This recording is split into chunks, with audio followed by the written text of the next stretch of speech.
Selamat datang di Quoram Dio X, The Prayer's Journey. Kali ini saya akan melanjutkan topik bahasan kita, The Prayer's Journey, doa sebagai sebuah perjalanan. Dan topik kali ini adalah mengenai the chord, atau dalam bahasa Indonesia disebut pelataran. Jadi di topik yang lalu saya menceritakan bagian-bagian ruang dari tabernakel, dan kali ini saya akan melanjutkan di bagian peruangnya dan lebih detail dengan perabot-perabot yang ada di dalam ruang tersebut dan apa implikasinya di dalam framework doa sebagai sebuah perjalanan. Nah, mari kita membaca dua ayat sebelum kita melanjutkan topik bahasan ini. Nah, tertulis di Mazmur 84 ayat 6 hingga ayat yang ke-11. Saya akan membacakan dua ayat tersebut, yaitu Mazmur 84 ayat 6. Berbahagialah manusia yang kekuatannya di dalam Engkau, yang berhasrat mengadakan ziarah. Jadi ini bicara tentang intention, tentang hasrat seseorang untuk melakukan sebuah perjalanan, yaitu ziarah atau perjalanan doa.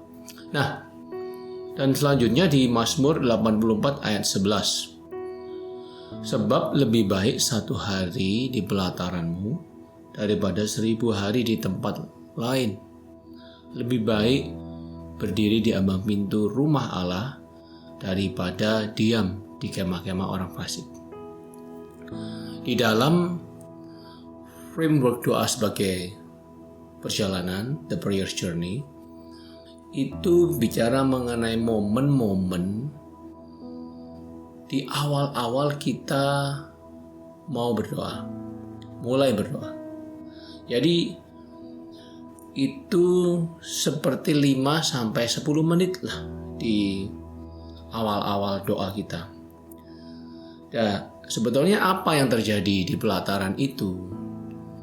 Jadi saya ingin mengajak teman-teman merefleksikan perjalanan doa sesuai gambaran ataupun proses ibadat di tabernakel Musa. Nah, di pelataran itu posisinya itu, keadaannya saat itu ramai pastinya, karena banyak orang membawa korban, membawa ternaknya. Banyak orang berkumpul hendak mempersembahkan korban atau melakukan ibadah. Namun yang terjadi di pelataran juga adalah masih banyak isu-isu, kebisingan-kebisingan, suara-suara dari orang-orang yang sedang berbicara di pelataran itu. Dari mungkin dia bawa anak, istrinya untuk melihat. Ada suara-suara dari orang lain yang berhimpun dan melihat acara tersebut. Ada suara-suara ternak sendiri yang bahkan yang akan disembelih. Bahkan ada orang-orang yang sudah membawa yang hendak mempersembahkan korban, tetapi urusannya masih punya urusan yang belum selesai. Misalnya bertengkar dengan orang lain, urusan pekerjaan yang menunggu, atau urusan kesehatan yang terganggu, perbuatan dosa yang menghantui. Semua urusan-urusan ini itu terjadi di pelataran, teman-teman. Jadi 5-10 menit pertama, itulah intensi kita yang menjadi penting, karena di menit-menit ini akan muncul suara-suara di dalam benak kita. Suara-suara dalam pikiran kita yang datang silih berganti. Dan suara-suara ini biasanya adalah terkait dengan urusan-urusan duniawi kita. Bisa juga ketika kita mau berdoa dan mulai menyiapkan diri berdoa, ada pikiran yang lewat, yang imajinasi yang belum selesai, tentang urusan-urusan yang belum selesai, ataupun imajinasi tentang hal-hal yang akan kita lakukan. Dan apapun bentuknya, bisa berupa ide atau apapun, itu hanyalah sebuah pikiran. Jadi apa yang bisa kita lakukan? Bagaimana hal-hal tersebut tidak menghalangi intensi kita, bahkan membuat intensi kita luruh, dan kita mengurungkan diri untuk berdoa. Begini, yang pertama, bahwa apapun urusan yang belum selesai, seandainya ada urusan yang urgent dan bisa diselesaikan dalam waktu singkat, sehingga kita bisa melanjutkan doa, mending kita beresin dulu. Misal, menjawab telepon yang sangat genting atau yang bisa diselesaikan dan cepat, lebih baik terima telepon dulu. Atau misalkan mematikan kompor di dapur, karena tadi mungkin kita sedang membuat kopi ataupun masak, lupa gitu ya, sehingga waktu mau berdoa ingat, oke, kita matikan dulu kompor di dapur, lalu kita kembali ke posisi doa. Bisa juga begini, di dalam framework doa sebagai sebuah perjalanan, kita membangun intensi itu dengan satu kurun waktu. Jadi misal ya,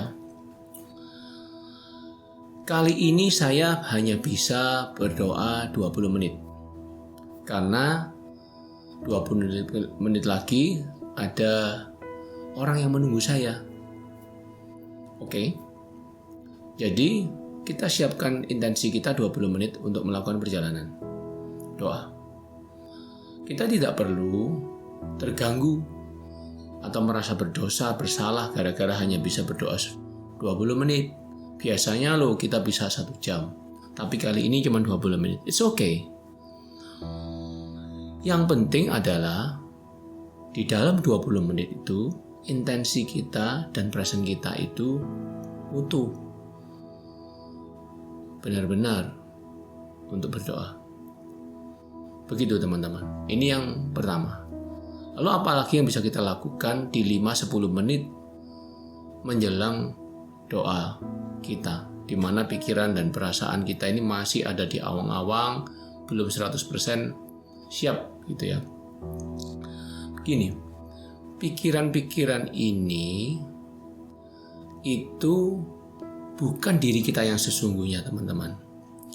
Jadi kita mesti mengerti itu, bahwa kita bukanlah sebatas pikiran-pikiran itu.